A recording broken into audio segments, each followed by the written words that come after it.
You're listening to the Hog Sports Network Daily Podcast. Now, here's your host, Matt Jones. Seems like this week is going on forever. Just one more day till Arkansas plays Tennessee at the NCAA Fayetteville Super Regional. We'll hear from the head coaches today on our podcast, but first a word from Kendall King. At Kendall King, we're proud of over 4 decades of design.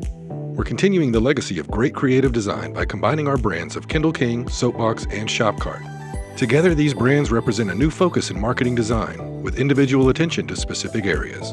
Through our design expertise supported by a team of talented professionals, we showcase our best. We are Kendall King, we are Soapbox, we are Shopcart, we are design.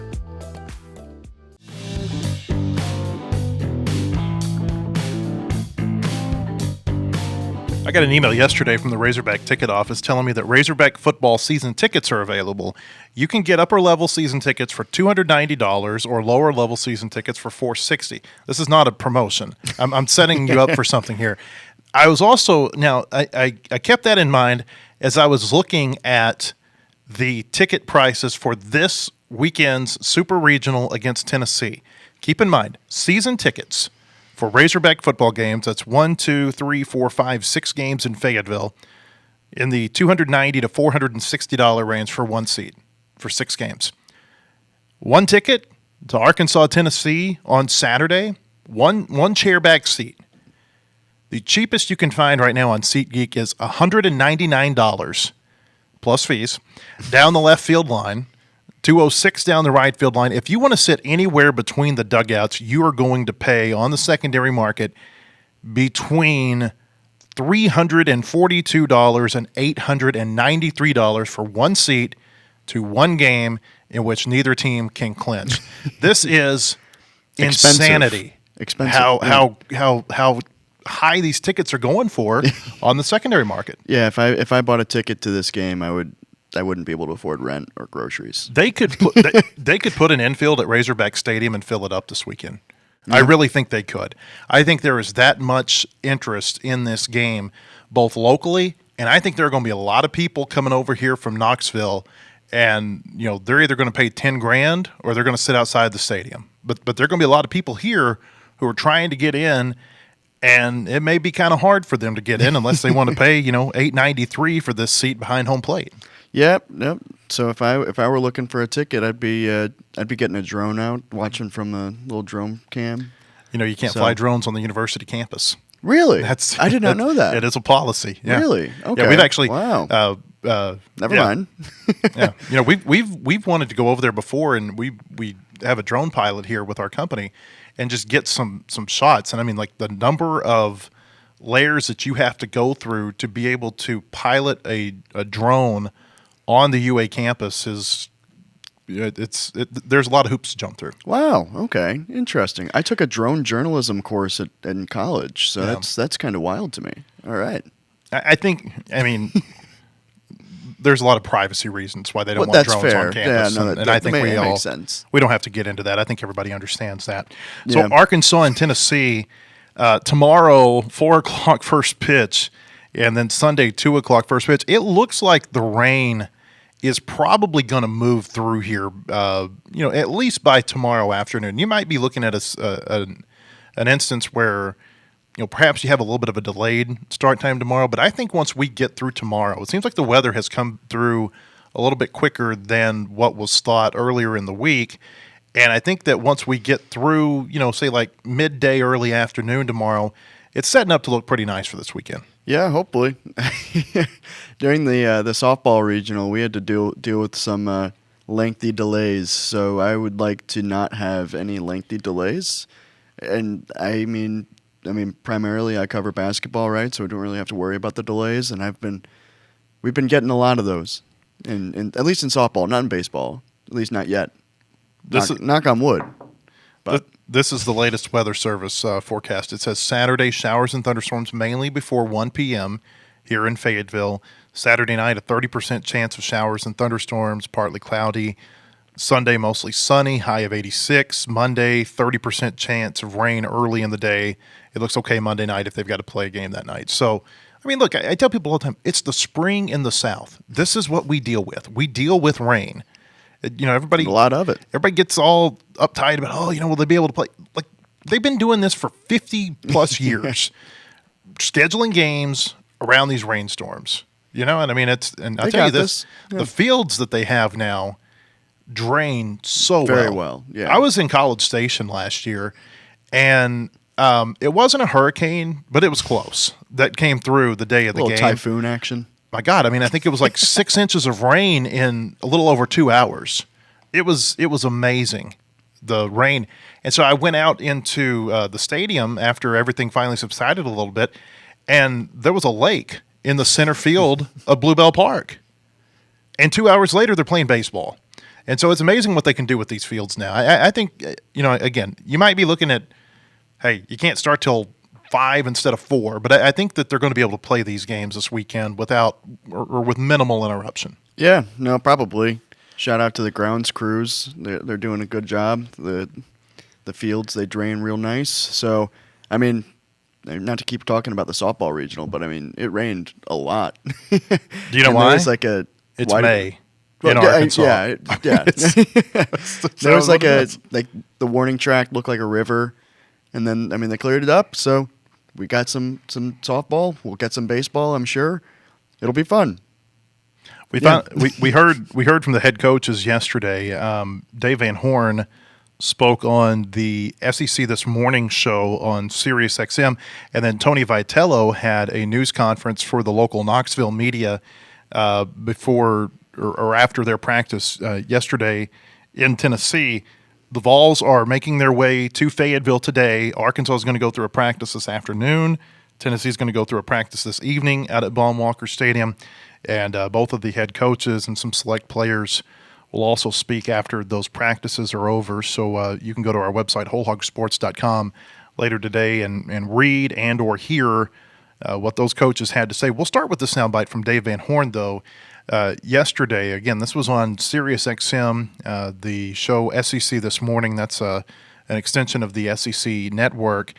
And, he talked about kind of keeping the routine the same this week. I think what Arkansas has done this week, I was listening to Nate Thompson on another show yesterday, and he said what they've done is basically they've done the same thing that they did last week. Mm-hmm. Now, they got one more day because this one starts on Saturday and the regional started on Friday last week.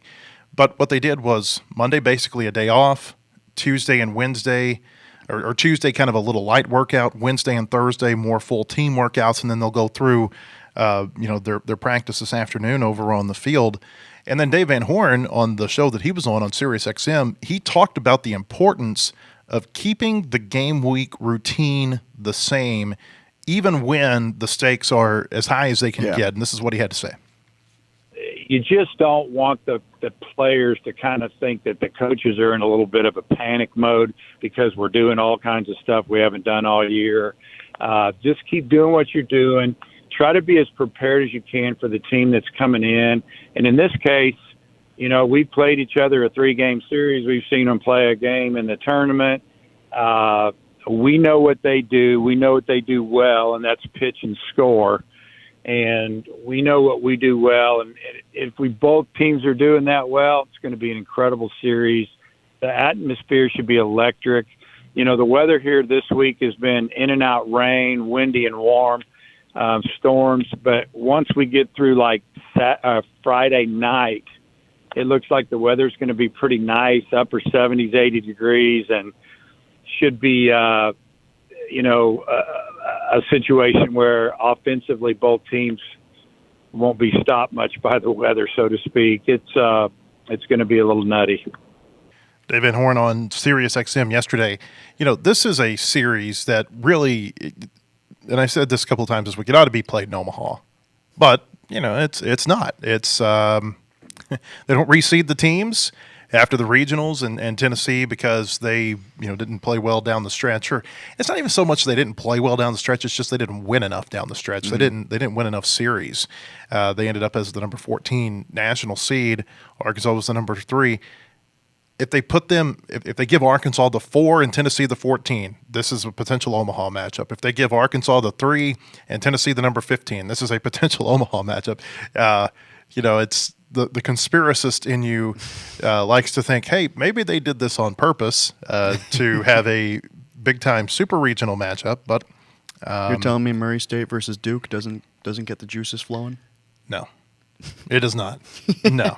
Yeah, I did look this up, and I think I mentioned this yesterday. If they would reseed the teams before this super, or before the supers, Arkansas would be playing Murray State this weekend because Arkansas is the highest seeded team that's remaining in the tournament. Mm-hmm. Murray State would be number 16, and then Tennessee would be the 8th highest seed remaining, and they would be playing a home super regional against UCLA. I think both Arkansas and Tennessee fan bases would take that trade-off where they don't have to play each other, and they could play somebody else on their home field to get to the World Series. Yeah, probably. More favorable matchup, you would think, as well. I mean, obviously, sometimes it doesn't really matter. Just ask Ole Miss or Texas or Vanderbilt or whoever you want, Oregon, whoever.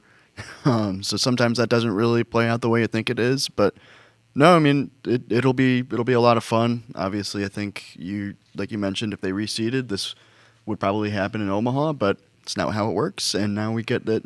Now we get it in Fayetteville, and I'm thinking it's going to be a lot of fun. Like you said, I mean, the demand is high. The demand for media seating is high, and I talked to somebody yesterday. Nearly 90 credential requests. It's a lot. Have been put in, and that does not take into consideration the production side of this. The camera people, the runners for TV, the people sitting out in the production truck.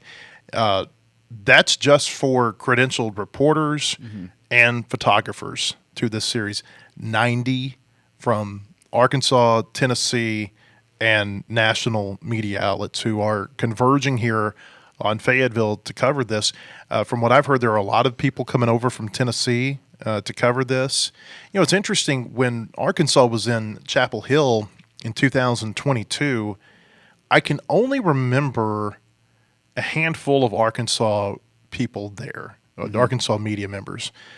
Bob Holt and I were the only two sports writers who were there. And then I think there was at least one television station that made the trip. I think there were at least a couple of radio personalities who were there. But, from what I'm hearing, it sounds like it's going to be a lot bigger from the Tennessee side. Come to this. And I get it. Tennessee, they're trying to get to the national championship for the second year in a row.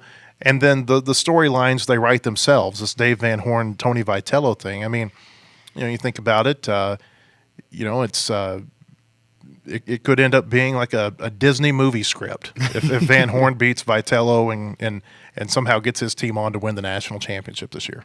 Or the other way around. I mean, the old prodigy comes back and beats the old boss or something like that. So, I mean, there's all sorts of fun storylines, and it'll be good baseball too. Obviously, there's two of the best teams in the country. Arkansas is always up there. Tennessee coming off a national title last year, so it'll be fun. I'm very much looking forward to it. That would be more like a Martin Scorsese film, I think, for Arkansas if Tennessee were to come in here and beat Arkansas and end this season where the Razorbacks have just been so good all year. This feels like Arkansas's best chance to win a national championship because they can pitch, they can field, they can hit. And even the teams that have gotten far into the World Series throughout the years, they could do a little bit of some well, but I don't know that they could do all three phases as well as they've been able to do it this year. And I know a lot of people will say, well, the pitching numbers don't look that great. But you look around college baseball this year, the pitching numbers don't look great. This is not just a problem with Arkansas. I mean, I think they've got like a top 15 ERA at 3.96 or whatever it is going into this week. Maybe that's what it was going into the last Creighton game. But anyway, they're hovering right there around a 4 ERA, and that's a top 15 mark in the country. There's just not a lot of teams that are pitching well this year. It's an older, the lineups just continue to be old, and the pitching staffs are younger. I mean, honestly, because it just seems like whenever you're a really good pitcher out of high school, they're going to find you and they're going to draft you, and they'll do that with you if you're a position player. But I don't think they do that as much whenever you're a position player. And then I think you're starting to see that be reflected on these college rosters. Yeah, no, for sure. Older lineups, younger pitchers, and I think some of that also might come down to, guys staying in college a little bit longer, kind of looking at it from a basketball lens. I mean, guys who are kind of staying in college because they can make more money in in NIL from playing in college than they can if they get drafted and play in the minor leagues for a bit or something along those lines. So I think that might also play into it. But yeah, no, I mean this Arkansas team, like you mentioned, their entire lineup can hit. I think we saw that this past weekend in the regionals, and I think that the pitching speaks for itself. I mean, you look at how well Gage Wood pitched against Creighton, or Zach Root looked really good through 6 innings, and I mean everybody who pitched seemed to have pitched well for Arkansas. And the fielding, I don't think they had a single error. They did not all weekend. No. Yeah, so everything kind of speaks for itself there, and it'll be.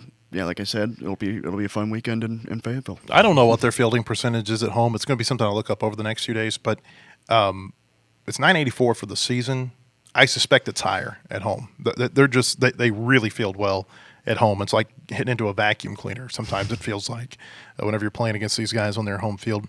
Mentioned earlier, Tony Vitello spoke with Knoxville media yesterday. He was asked about that first matchup with Arkansas to end the regular season when the Razorbacks won 2 of 3, and this is what he had to say. We got work to do. They're good. I mean, if I'm not mistaken, by default, or as we now stand, they're the number 1 seed or the favorite to win the whole thing.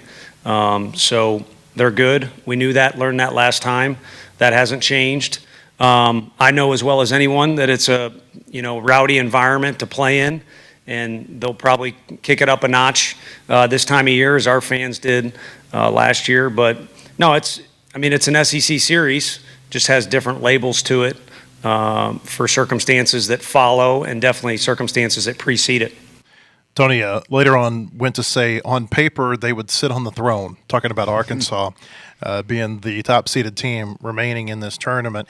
You know that he's going to use this as motivation. It's like, you guys, you're the reigning national champions, and here these guys think they are the favorites to win this whole thing. And on the flip side, I'm sure there's a lot of motivation going on from Arkansas' standpoint. Look at those guys. They don't play baseball the way we think baseball should be played. And if you want to get to the championship, you got to go through them to get there. It's pretty fascinating the way this works out. Yeah, knock them off their perch, I'm sure, is probably part of the message in the Arkansas dugout, right? I mean, that's the defending national champion coming in, and I know a lot of that team graduated or went pro or whatever, but I mean, it's still they've still got some of them. Oh yeah, no, that's still a defending national champion. So I mean, you're getting a team in that has experience winning at the highest level, and you got Arkansas, which has obviously been winning at the highest level all year. So it'll be an interesting matchup. I think when you look at it, I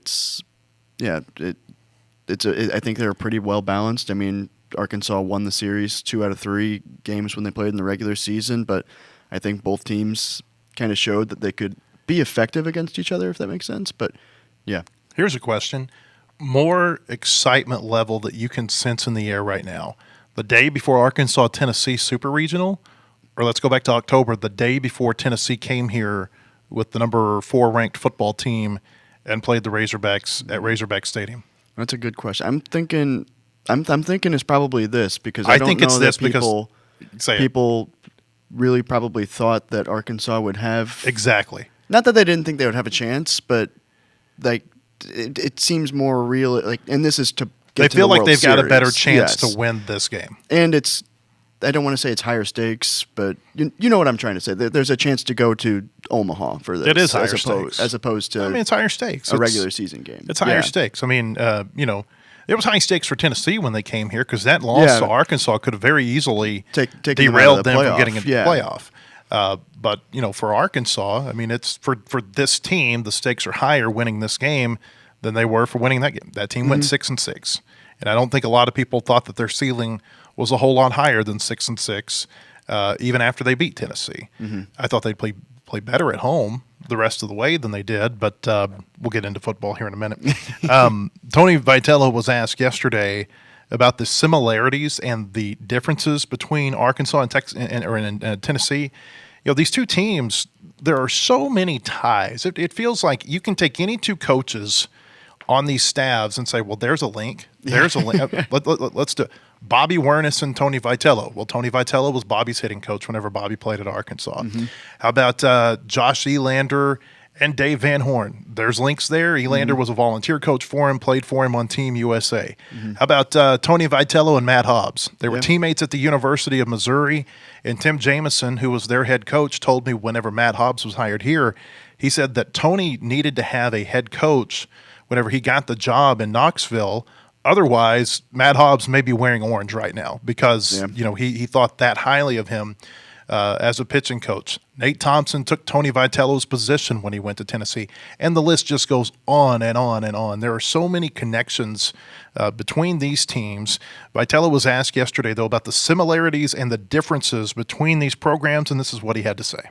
I learned a lot from Coach Van Horn.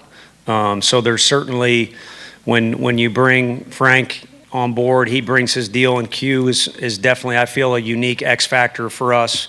But there's some things that I learned there that I would have never known or never would have experienced without his first believing in me and then help. So there's some similarities or a bridge there a little bit. And then we didn't know that it would become this here, and with our fan base is what I'm getting at. And I was a little concerned on whether we could sustain success here, because in our league, you have to have a true home field advantage, and they've had it for decades.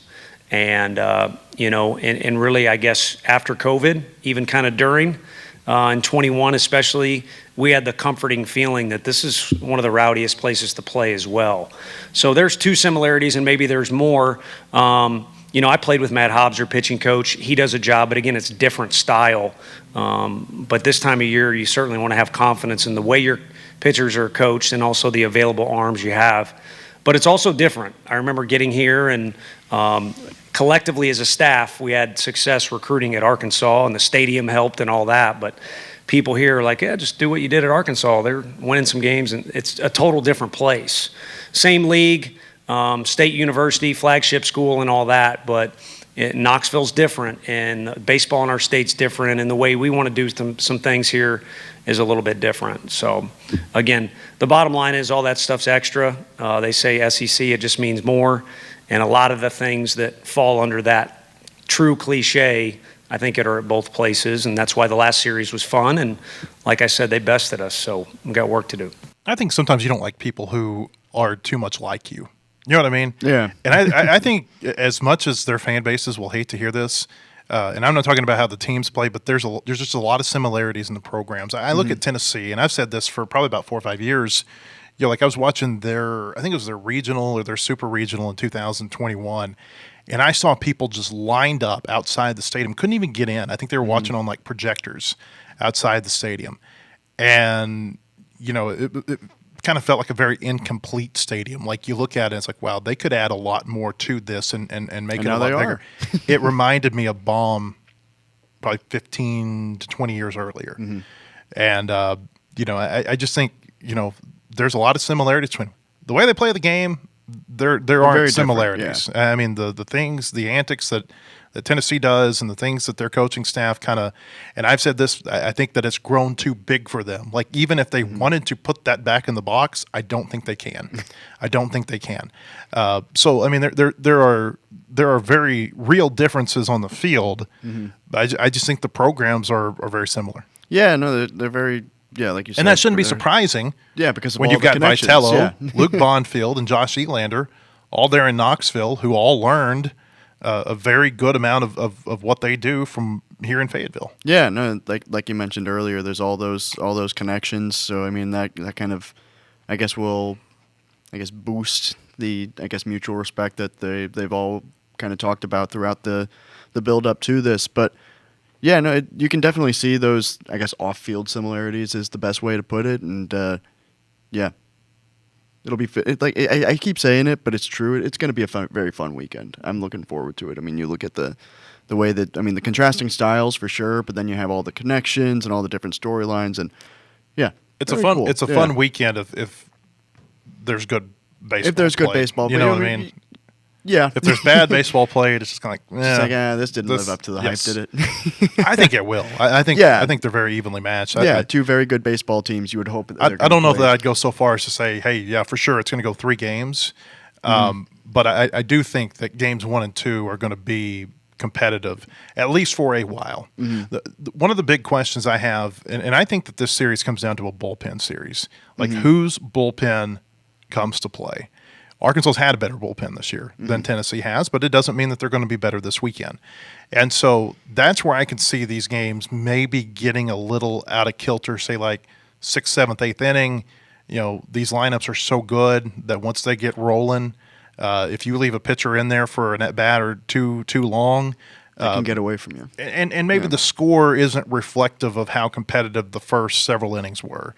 But I certainly think that these games are going to be competitive up until a certain point, and then it's not going to surprise me if it's one of those deals where you have the winning run scored in the 7th, 8th, 9th inning. Yeah, no, for sure. And I think Arkansas's bullpen I thought was excellent last weekend in the regional. They are rested. Hey, let me Yes. tell you, this is one of the interesting things about this deal is that Tennessee, they really had to go all out to beat Wake Forest last week. We know they had to throw Liam Doyle at the end.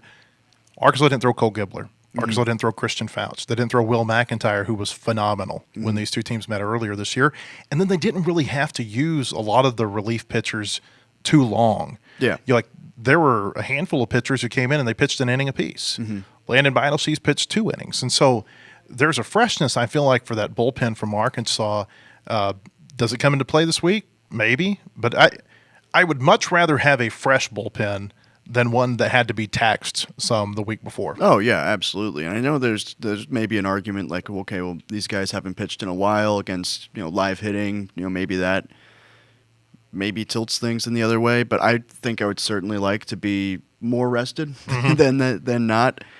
I think that's at this point of the season. I think that's the biggest thing. I think when you see a lot of teams kind of go down is when their pitching is kind of exhausted and used up. I think that's where teams kind of lose games. Not to put all the blame on pitchers or anything, but I think that's where at least it starts is when a pitcher, like you said, is left in an at bat or two too long, or maybe an inning too long, and things can kind of get away from you there. But yeah, I think that's definitely a big deal when you go into, especially a series that is going to be as hotly contested and competitive as this one. We've got some more baseball talk. We've got some football talk coming up too. But first, another word from Kendall King.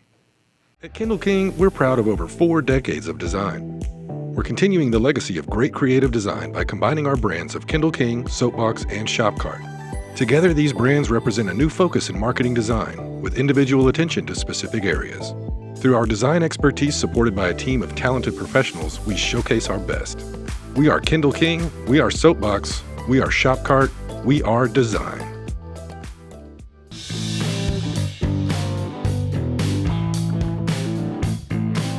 Hey, welcome back. I want to tell you about our friends at Bentonville Glass. They've been serving their community since 1971. Committed, professional, versatile. If you're looking for a quality leader in Northwest Arkansas, looking for skilled craftsmanship, look no further than Bentonville Glass for all your glass market needs with the highest quality products. You can come by and see them at 507 South Main in Bentonville or online at bentonvilleglass.com. I want to tell you, too, you can get the latest breaking news on all Razorback sports at wholehogsports.com. Most in-depth source for all Razorback sports, analysis, latest in recruiting, unique stories on all your favorite teams. Subscribe today at wholehogsports.com. Today, Anthony's got a story on our website. He talked to Gus Arginal, who took a new job. Now, I'm going to get my California schools mixed up, so I'm not even going to try. There's a lot of them. He was at where, and he went to where? He was at Cal State San Bernardino, which is a Division II school in San Bernardino. Had some success there. He made the Division II Final Four 2 years ago, and then made the tournament second round this past season, despite missing his top 2 players for a long portion of the year. And now he's got his first Division I head coaching job at UC Irvine. Or not UC Irvine, oh my God. So you messed it up. Yeah, I messed it up. There's like 50 schools. UC Riverside, excuse me. Same conference as UC Irvine and UC San Diego, the Big West. It's a really good first Division I head coaching job to step into the Big West, which is a really good competitive conference. I mean, you got UC San Diego, UC Irvine. Both of those teams won 30-plus games last year, and you've got Cal State Northridge in that conference, which had a really nice bounce back year. Cal Poly was one of the best one-year turnaround jobs in the country that nobody really talked about because Cal Poly still I think finished under 500, but before last season, I think Cal Poly had lost 46 consecutive Big West games, and if I'm not mistaken, did not finish last place in the Big West last year. So it's a fun story, and he's stepping into a situation where he knows he can win games. UC Riverside is coming off its best 5-year period in its Division I history. Coach Magpio, he took the job at Fordham, which led to the opening, which led to Gus Argenal getting that job. So I enjoyed talking to him. It was my first time talking to him because his time in Arkansas and my start at here didn't overlap. So nice to get to know him. Super nice guy, and hopefully I did the story justice. But yeah. So you can read that at our website, wholehogsports.com. We got a lot of Razorback baseball coverage, obviously on the site. Ethan Westerman wrote a day or two ago. He's got about half the women's basketball non-conference schedule that he wrote about. You can find that on our site too, and a lot more. It is a little bit of a slow time. We're. This is not to show any bias at all. But we need baseball to keep winning, so we have stories to keep writing. Because when the baseball and track seasons baseball ends, it just comes to a crashing halt for about it's about mid-July. SEC football media days come along, and then also that week is Major League Baseball draft. And here's a note for you: the Major League Baseball draft this year is in Atlanta. That's the same week in the same city where the SEC football media days are. The media days are in Atlanta. And the draft is in. It's the second year in a row that this has happened, and I think it's just happenstance. Little collusion, where the Major League Baseball draft has been in the same area basically as where SEC football media days last year. It all aligns with where the All-Star game is for baseball. Mm-hmm. So last year the All-Star game was in Arlington at the Rangers Stadium. The draft was in Fort Worth. Arlington's basically about halfway between Fort Worth and Dallas. Mm-hmm. And so the draft was in Fort Worth, and then the SEC football media days were in downtown Dallas at the Omni. So this is the second year in a row where you can cover the draft and you can cover the media days if that's what you're into. I think there's a lot of people who that's not what they're into. But, if you are, you've got that potential. But yeah, somewhere like early July, 4th of July time, that's a dead time. And it's a very welcome dead time too, yeah. I'll say, in our world. That's the time to work ahead on some magazine stuff. Yeah. Or sleep. Whichever one you're into. So Tony Vitello, a couple of 3 weeks ago, whenever Tennessee was here, somebody asked Dave about the phone call that he gave Vitello after Tennessee won the national championship last season. And Dave touched on it just a little bit, but then he said, you probably just need to ask Tony about it. Well, he got asked about it yesterday, and this is what he had to say about that phone call with Dave Van Horn after the Vols won the national championship last year.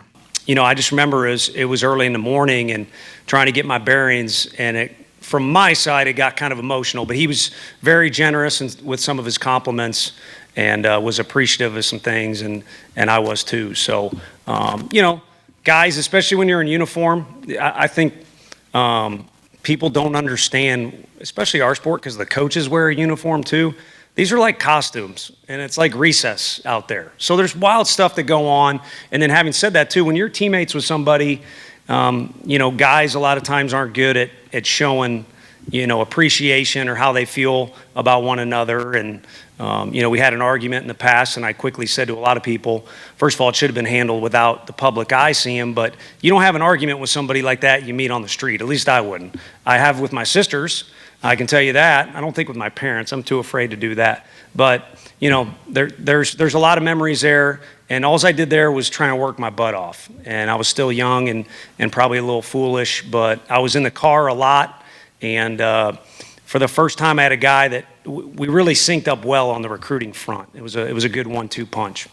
When Tony was here, there was a player at the time. His name was Cole Turney. Cole Turney was a big left-handed recruit out of the Houston area who had some shoulder injuries, and his career just never really panned out. I think he had a really good year at the NAIA level, was an All-American as in his final year of eligibility.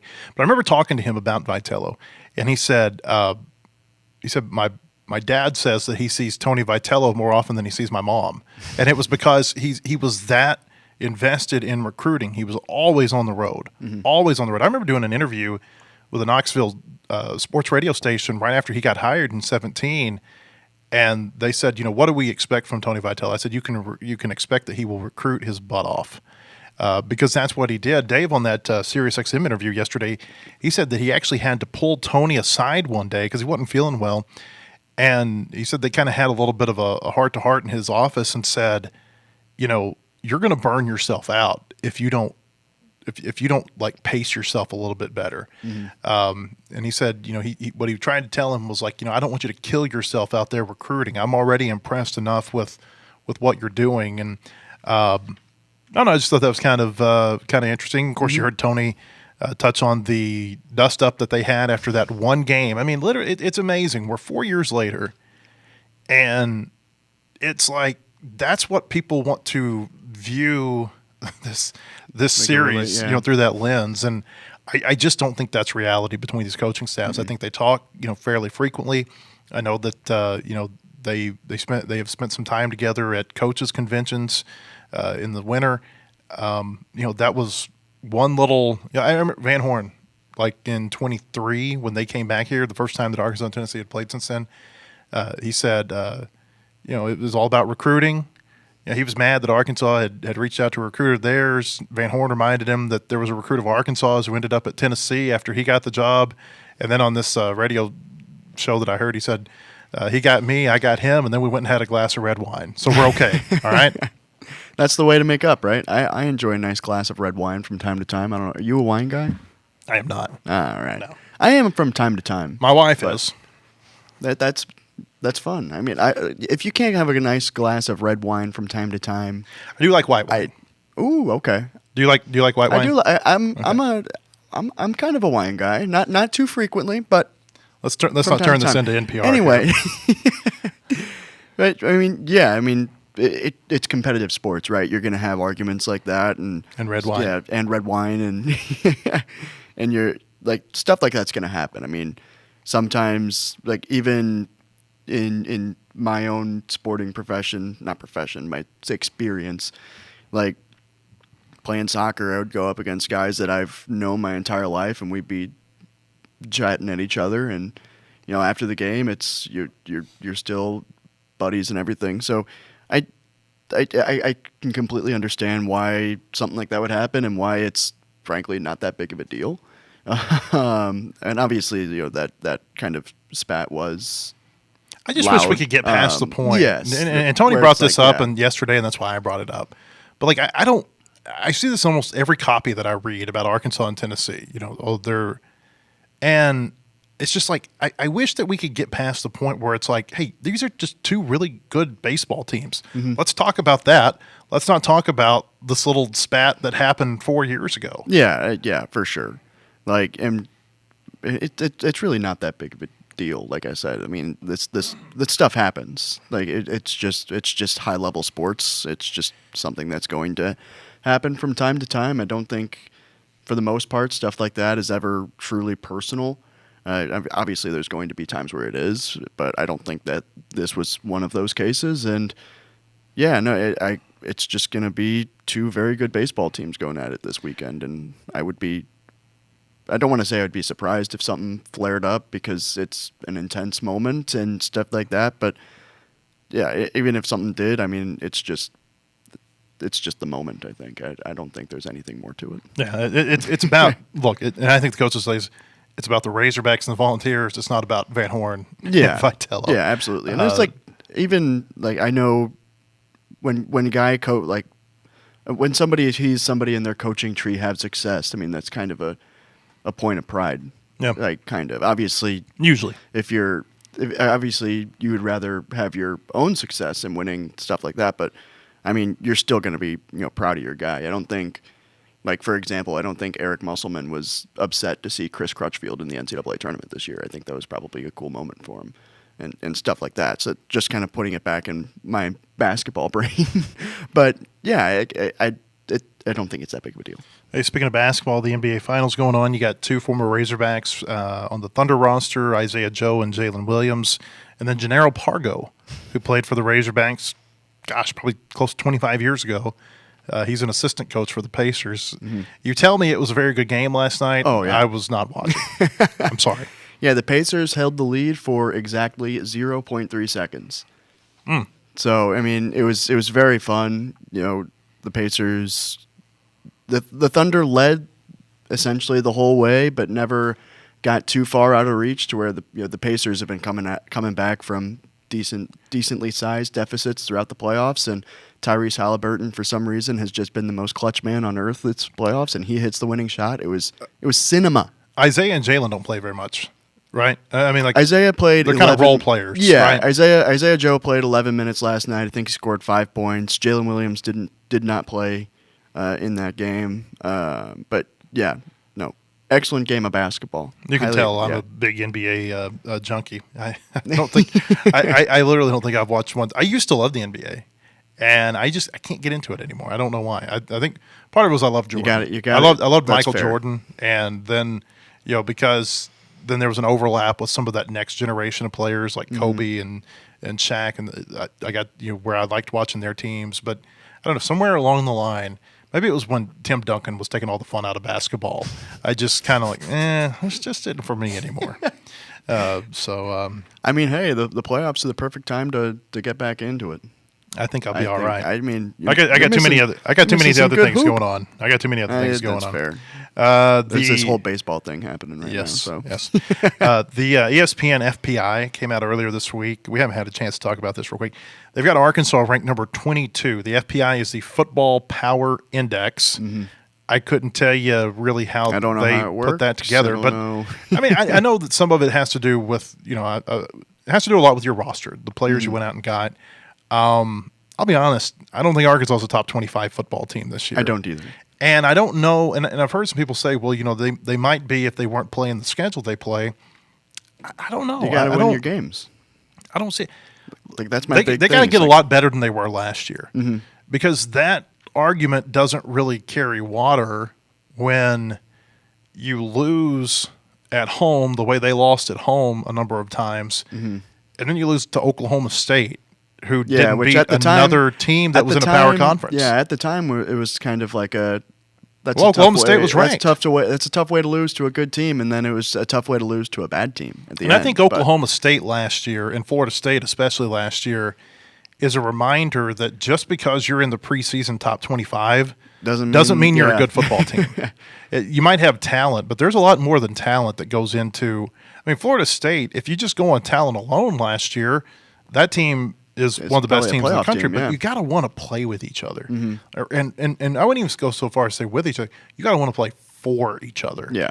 And if you're not playing hard for each other, if I know that this guy here on my right's not going to play hard for me, well, I may not play hard for the guy on the left. I mean, it's just, and so I don't know. It's I feel like it's harder now than it's ever been to put together a team, and it's not just football; it's every sport. But to put together a team when you have so many new pieces who have such different backgrounds, whether it be, and teams have always been melting pots of different backgrounds, but now you've got, it's not the 18-year-old coming from a different background. It's the 21, 22-year-old who's a little bit more set in their ways coming from a different background. And it creates a new dynamic on these teams that have never really existed before. Yeah, it makes it an interesting challenge, I guess is the right word, to put together a team, especially in a sport like football where every player kind of has an effect on the next, especially when you look at like an offensive line and stuff like that. So I don't envy coaches who are putting together rosters by any means, but yeah, I would agree. I not that I'm a foregone football expert, because I think I put not all of my eggs in the basketball basket, but yeah, no, I don't think I agree with these rankings. Well, I tend to think they probably have Arkansas at 22 because they got the quarterback back. Yes, and it's a fairly high profile quarterback. He's not the best quarterback in the country by any means, but he's good. But he is he's very dangerous with his he's legs, a name people know. He's a name people know, and but as impactful as a quarterback can be, you have to have pieces around them. I think they've improved their offensive line this year. Their receivers, I think, are worrisome. The size, especially. They who do they have on the outside that's going to be a playmaker? It's going to have to be somebody who steps up, because I don't know that you've seen that to this point. They've got some smaller guys who look like really good players, but do they have that guy on the outside that can go get you a 30-yard pass down the side. I don't know. I don't know if they have it. Maybe it'll they do. be interesting to see. And then defensively, like their defensive line, I don't see prospects on their defensive line, pro prospects. Look like they got a good linebacker crew. Secondary, I don't know really enough to say one way or the other. It does not feel like a top 25 football team to me. No, I would agree with that. And I haven't sat down and done like a preseason top 25 for football. I've done a very rough draft for men's basketball. Okay, so let's just pretend that it is though. Let's just pretend Arkansas is the 22nd best team. Okay, and you beat or lose to every team who's ranked ahead or behind you. Okay, so they play Texas, who's number 1. Mm-hmm. They play Notre Dame, who's number 7. They play A&M, who's number 8. Tennessee, who's number 10. LSU, who's number 12. Ole Miss, who's number 13. Auburn, who's number 14. Am I missing anybody? I don't think so. They play Missouri. They play Missouri, but who's Missouri's 23. Do we really think that Arkansas is a better team than Missouri? I mean, has it not fleshed itself out on the field enough? I'm serious. Missouri is a better football program than Arkansas right now. Yeah, and it's Missouri's kind of an interesting little case study because Missouri has so much of its defense returning that a lot of people think they're going to have like a top-level defense, like a top 10 defense in the country, but its offense is such an unknown because Brady Cook's gone, Luther Burden's gone, Nate Noel's gone, Theo Weiss is gone. So, I mean, so much of the offense is gone. It's just like how much are those new pieces going to come together and gel? So how much do we know about Missouri's offense? If Missouri's offense clicks and it's as good as it was last year, then that's probably a very good team. But I guess we just don't know. But yeah, like what you said, it's been a minute since Arkansas has had success against. You asked earlier, when are they going to quit making the mistake of putting A&M in the top 10 in the preseason? That was me quoting a tweet. That's not me. Okay, I'm sorry. A&M. But yeah, it was like the little SpongeBob thing where it's like, how many times are we going to teach you this lesson, old man? Okay. So yeah. So I personally had no disrespect towards Mike Elko and the boys. Pipe down, Aggies. Don't come after Anthony. Don't come after Anthony. No, I did not disrespect Texas A&M like I did BYU in men's basketball. Quick SEC note, going back to baseball for a minute. Brian O'Connor hired last night, or formally introduced. I think he had been hired earlier in the week, but formally introduced as the head coach at Mississippi State. This is something worth watching. This reminds me of when A&M brought Jim Schlossnagle in. You got a program who really wants to win, and you got a program that's got a coach now who knows how to win. Mm-hmm. And this is something where I don't think Mississippi State's going to be down for very long. I think O'Connor will resurrect that program. They went in the tournament this year, but they haven't been the Mississippi State that Mississippi State expects to be. They haven't been the team that's in the top 10 in the conversation to be a national seed, to be hosting. I think they're going to get back to that point with Brian O'Connor there as their head coach. All right, we appreciate you all being with us all week as we've pretty much just squeezed the juice out of this whole Arkansas-Tennessee lemon. We're going to have more coverage, like I said earlier, on our website, wholehogsports.com, and we'll be back with another podcast on Monday to discuss what we've seen so far. Will the Super Regional be over? Will there be a Game 3? We'll talk all about it on Monday. We'll see you then. Have a great weekend, everybody.